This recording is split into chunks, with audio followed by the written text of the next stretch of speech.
एक इम्पॉर्टेंट और motivational line है जो कि स्वामी विवेकानंद के द्वारा बोला गया है। उठो और जागो और तब तक मत रुको जब तक लक्ष्य की प्राप्ति ना हो जाए। ये एक इम्पॉर्टेंट लाइन है। अपनी सफलताओं को प्राप्त करने के लिए आपको संघर्षरत रहना पड़ेगा और विवेकानंद की प्रेरणाओं को अपनाना पड़ेगा। एक इम्पॉर्टेंट लाइन है। आपका स्वागत है हमारे वीडियो में। आज के इस वीडियो में महत्वपूर्ण नियुक्तियां करंट अफेयर देखेंगे साल 2026 का। जो भी आपका जून 2026 से लेकर जुलाई 2026 तक इम्पॉर्टेंट अपॉइंटमेंट या नियुक्ति किया गया है, ये करंट अफेयर का एक इम्पॉर्टेंट टॉपिक वाइज वीडियो है। आप अच्छे से यहाँ पे 40 मोस्ट इंपॉर्टेंट प्रश्न है, 40 प्लस अच्छे से आप प्रैक्टिस कीजिए। सारे एमसीक्यू है। अगर आप अच्छे से यहाँ पे प्रैक्टिस करते हैं और रिवीजन करते हैं तो चीज़ आपको बहुत अच्छे से लॉन्ग टाइम तक लर्न और रिमेंबर भी रहेगा और अच्छे से आपको चीज़ों समराइज रहेगा। आपके एग्जाम के लिए मोस्ट इंपॉर्टेंट है, किसी भी एग्जाम के लिए करंट अफेयर। यहाँ से भर भर के क्वेश्चन पूछे जाते हैं। जिस तरह से स्पोर्ट्स के करंट अफेयर पूछे जाते हैं, अवार्ड से पूछे जाते हैं, उसी तरह से अपॉइंटमेंट से करंट अफेयर में पूछे जाते हैं। आने वाले एक साल के लिए इंपॉर्टेंट होगा। ये महत्वपूर्ण क्वेश्चन आंसर है। चलिए एक एक करके देखते हैं, फटाफट कंप्लीट करेंगे। आप हमेशा पॉजिटिव रहिए और पॉजिटिव सोचिए। आप जैसा सोचेंगे वैसा आप बनेंगे। आपका देखिए कितना अच्छा दिया गया है। पहला प्रश्न है कि मई 2026 में तमिलनाडु के नए मुख्यमंत्री के रूप में किसने शपथ ली। आपको ये सब क्वेश्चन एकदम फ्रिक्वेंटली याद होना चाहिए, लर्न हो चाहिए। बिना देखे आप इसका आंसर बोल सकते हैं ऐसा। तो मई 2026 में तमिलनाडु में हाल ही में चुनाव हुआ। तो इस परिणामों के तहत नए मुख्यमंत्री जो शपथ लिए तमिलनाडु के, वो आपका कोई और नहीं, एक हीरो, एक नेता।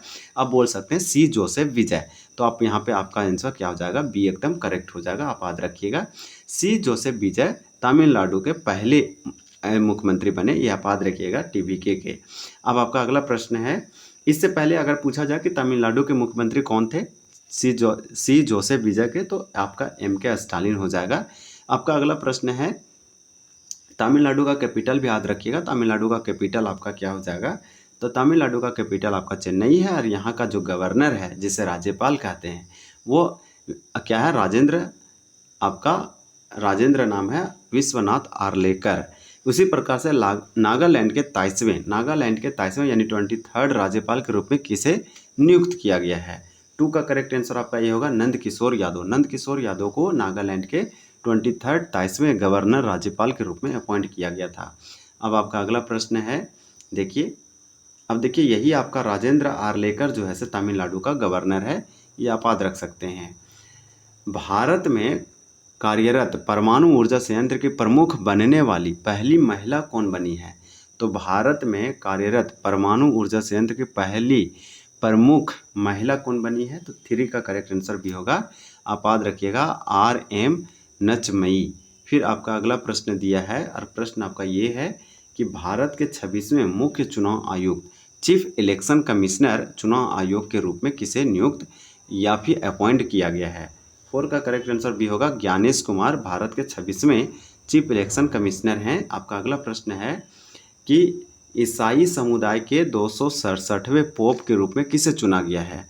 आपका 5 का करेक्ट आंसर ये होगा, रॉबर्ट फ्रांसीसी द प्रोवेस्ट। तो प्रोवोस्ट का नाम याद रखिएगा, यानी पोप लियो, इसको शॉर्ट में बोलेंगे पोप लियो। आपका पोप लियो कितना हो जाएगा, तो पोप लियो 14। तो पोप लियो 14 जो है, ये ईसाई समुदाय के 267 पोप के रूप में चुना गया है, अपॉइंट किया गया। इसका नाम है रॉबर्ट फ्रांसीसी प्रोवोस्ट। फिर आपका अगला प्रश्न है कि भारत की गुप्तचर एजेंसी या रॉ का फुल फॉर्म होता है research analysis wing. Research and analysis wing होता है। इसके नए प्रमुख के रूप में किसे नियुक्त या अपॉइंट किया गया है। 6 का करेक्ट आंसर आपका यहाँ पे सी होगा, पराग जैन। पराग जैन रॉ के नए अभी जो से हेड बने हैं, प्रेसिडेंट चेयरमैन बने हैं। रॉ एक क्या है, आप बोल सकते हैं खुफिया एजेंसी है, यानी कि गुप्तचर एजेंसी है। International institute of administrative sciences का अध्यक्ष जो से प्रेसिडेंट किसे नियुक्त या अपॉइंट किया गया है। 7 का करेक्ट आंसर आपका बी होगा, भारत को जो से AIIAS को जो से अध्यक्ष चुना गया है। आंध्र प्रदेश उच्च न्यायालय, आंध्र प्रदेश हाईकोर्ट की पहली महिला मुख्य न्यायाधीश के रूप में किसे नियुक्त किया गया है। तो आंध्र प्रदेश की पहली महिला मुख्य न्यायाधीश बनी है। आंध्र प्रदेश हाईकोर्ट देश का 25वां हाईकोर्ट है। आप जानते हैं कि इसका हाईकोर्ट जो है रिसेंट में बनाया गया है। तो आपका 8 का करेक्ट आंसर यहाँ पे ये होगा, जस्टिस लिसा गिल। लिसा गिल आंध्र प्रदेश हाईकोर्ट की पहली महिला बनी है, क्या, मुख्य न्यायाधीश, चीफ जस्टिस। नागरिक उड्डयन महानिदेशालय के नए महानिदेशक कौन बने, यानी DG डीजीसीए के महानिदेशक कौन बने? तो 9 का करेक्ट आंसर आपका बी होगा, वीर विक्रम यादव। फिर आपका अगला प्रश्न दे दिया कि राष्ट्रीय आपदा प्रतिक्रिया बल, जिसको बोलते हैं एनडीआरएफ, एनडीआरएफ का फुल फॉर्म होता है नेशनल डिजास्टर रिस्पांस फोर्स। इसके महानिदेशक के रूप में किसका कार्यकाल मार्च 2027 तक 2027 तक बढ़ाया गया है? 10 का करेक्ट आंसर बी होगा, पीयूष आनंद का। फिर आपका वहीं अगला प्रश्न है, भारत सरकार द्वारा जनगणना 2027 का ब्रांड एम्बेसडर किसे नियुक्त किया गया है? तो 11 का करेक्ट आंसर आपका ये होगा, सुदर्शन पटनायक। ये उड़ीसा के सैंड आर्टिस्ट है सुदर्शन पटनायक, इसे पद्मश्री अवार्ड दिया गया है। सेंसस 2027 का ब्रांड एम्बेसडर भारत सरकार बनाया है। भारत के अगले चीफ ऑफ डिफेंस स्टाफ यानी सीडीएस, सीडीएस का फुल फॉर्म होता है चीफ ऑफ डिफेंस स्टाफ, तीनों सेनाओं का हेड होता है, अब जानते हैं। तो भारत के अगले chief of defence staff CDS के रूप में किसे नियुक्त या अपॉइंट किया गया है? तो 12 का करेक्ट आंसर आपका यहाँ पे बी हो जाएगा।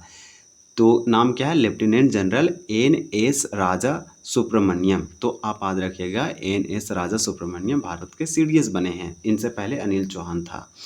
फिर आपका अगला प्रश्न दिया है कि भारतीय नौसेना के नए प्रमुख chief of the naval staff के रूप में किसे नियुक्त किया गया है? तो भारतीय नौसेना के नए प्रमुख chief of the naval staff किसे अपॉइंट किया गया है? 13 का आंसर ये होगा, वाइस एडमिरल कृष्णा स्वामीनाथन को। तो आपका राइट आंसर ये हो जाएगा, कृष्णा स्वामीनाथन अभी बोल सकते हैं नए जो है से नौसेना नेवी के हेड बने हैं। नीति आयोग के नए उपाध्यक्ष के रूप में किसे अपॉइंट या नियुक्त किया गया है? तो नीति आयोग 1 जनवरी 2015 को योजना आयोग के स्थान पर आया था।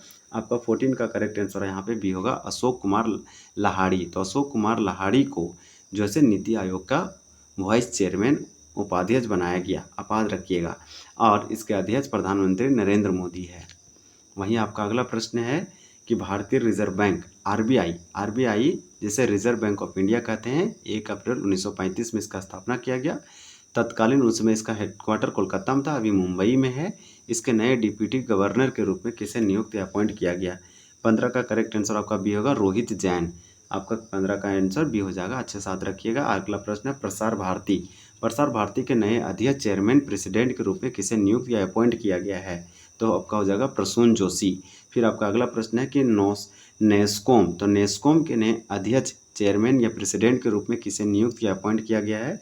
17 का आंसर भी होगा, श्रीकांत वेलामकन्नी। फिर आपका देखिए, वर्ष 2026 के लिए भारतीय उद्योग परिसंघ यानी सीआईआई का आप याद रखिएगा, भारतीय उद्योग परिसंघ के नए अध्यक्ष चेयरमैन जैसे किसे अपॉइंट या नियुक्त किया गया है? तो 18 का बी होगा, आर मुकुंदन का।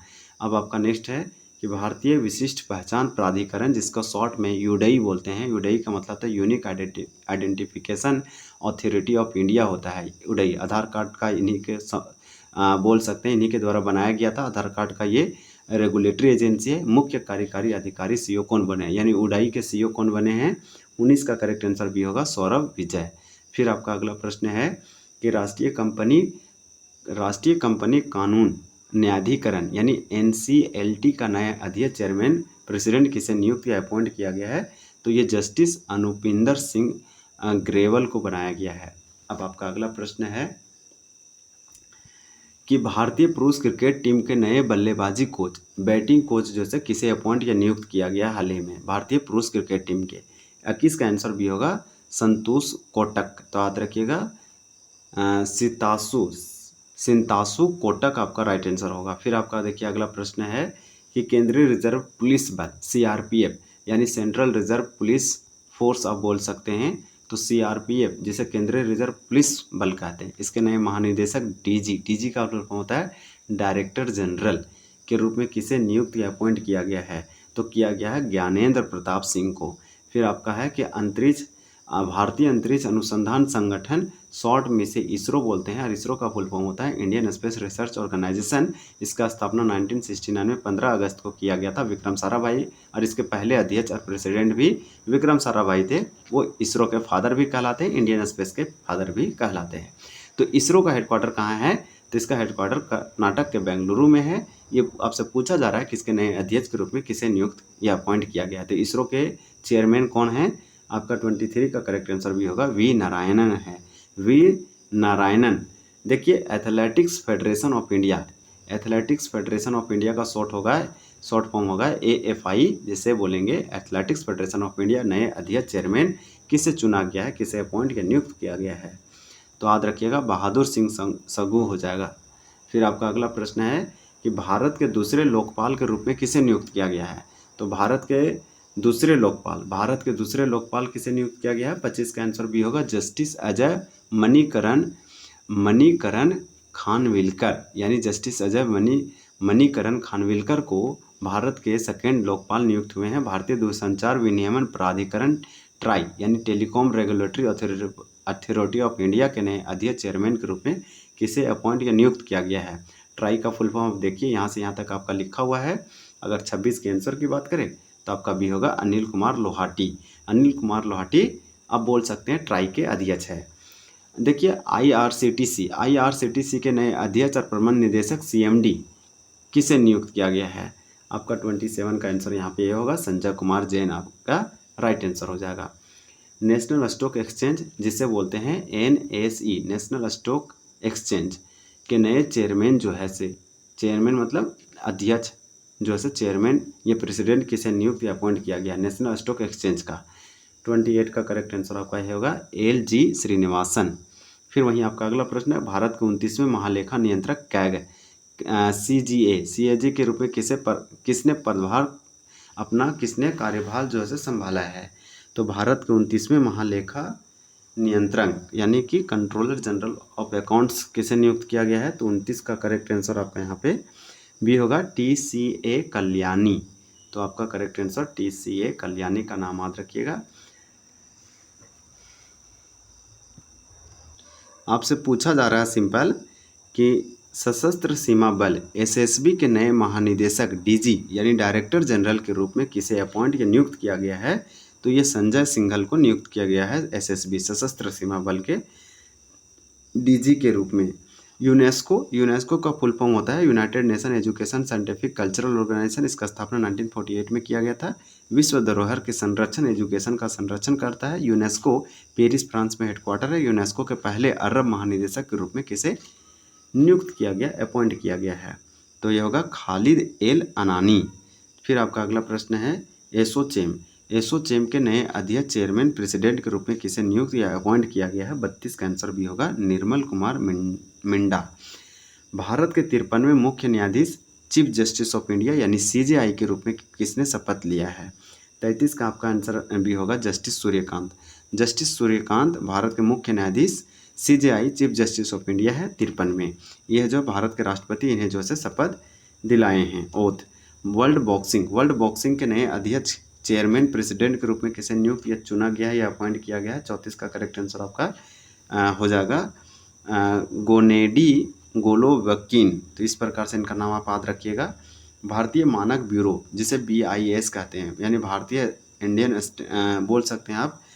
भारतीय मानक ब्यूरो है तो भारतीय आपका स्टैंडर्ड ब्यूरो होगा ब्यूरो ऑफ, इसे याद रखिए ब्यूरो ऑफ इंडियन स्टैंडर्ड यानी BIS भारतीय मानक ब्यूरो के नया महानिदेशक डायरेक्टर जनरल DG के रूप में किसे अपॉइंट या नियुक्त किया गया? 35 का आंसर भी होगा संजय गर्ग। वहीं आपका अगला प्रश्न है कि जापान के इतिहास में पहली महिला प्रधानमंत्री के रूप में किसे नियुक्त किया गया? 36 का आंसर आपका ये होगा साने ताकाइची को जो से नियुक्त किया गया पहली महिला। फिर आपका अगला प्रश्न है कि म्यांमार जिसका कैपिटल नेपिडो है भारत का पड़ोसी देश है, म्यांमार के नए राष्ट्रपति के रूप में किसे चुना गया है? 37 का करेक्ट आंसर आपका यहाँ पे ये होगा मीन आंग हलिंग आपका करेक्ट आंसर होगा। पश्चिम बंगाल के नए मुख्यमंत्री के रूप में किसने कार्यभार संभाला है? तो नए मुख्यमंत्री के रूप में किसने कार्यभार संभाला है? तो 38 का करेक्ट आंसर आपका यहाँ पे बी होगा शुभेंदु अधिकारी पश्चिम बंगाल के नए मुख्यमंत्री बने हैं। ममता बनर्जी इससे पहले थी तृणमूल कांग्रेस की, लेकिन अभी BJP का प्रचंड जीत हुआ है। भारतीय संविधान के किस अनुच्छेद के तहत राज्यों के राज्यपाल की नियुक्ति राष्ट्रपति द्वारा की जाती है? 39 का बी होगा अनुच्छेद 155 के तहत। आप याद रखिएगा। आपका अगला प्रश्न है कि भारत में मुख्य चुनाव आयुक्त और अन्य चुनाव आयुक्तों का प्रावधान संविधान के किस अनुच्छेद में है? तो आपका 40 का आंसर यहाँ पे बी होगा अनुच्छेद 324। अनुच्छेद 324 आर्टिकल भारत के संविधान के आर्टिकल 324 के अंतर्गत भारत के मुख्य चुनाव आयुक्त चीफ इलेक्शन कमिश्नर और इलेक्शन कमिश्नर चुनाव आयुक्तों का संविधान में प्रोविज़न किया गया है। तो इस प्रकार से आपका यहाँ पे बहुत अच्छे से कंप्लीट होता है। आपको कमेंट करके बताना है। ये दो प्रश्न का आंसर ये क्वेश्चन ऑफ द डे रहेगा कि पश्चिम बंगाल के नए मुख्यमंत्री के रूप में किसने कार्यभार संभाला। वहीं दूसरा क्वेश्चन कि भारतीय संविधान के किस अनुच्छेद के तहत राज्यों के राज्यपाल की नियुक्ति राष्ट्रपति द्वारा की जाती है। वीडियो देखने के लिए आपका बहुत बहुत धन्यवाद। इसी तरह से वीडियो पे बने रहिए चैनल पे। अगले वीडियो आपको बहुत जल्द मिलेंगे और आप उसको ज़रूर देखिएगा। और जितने भी वीडियो अपलोड हुए हैं आप उसे ज़रूर देखिए, मंथली, ईयरली, हाफ ईयरली और वीकली करंट अफेयर। तब तक के लिए धन्यवाद।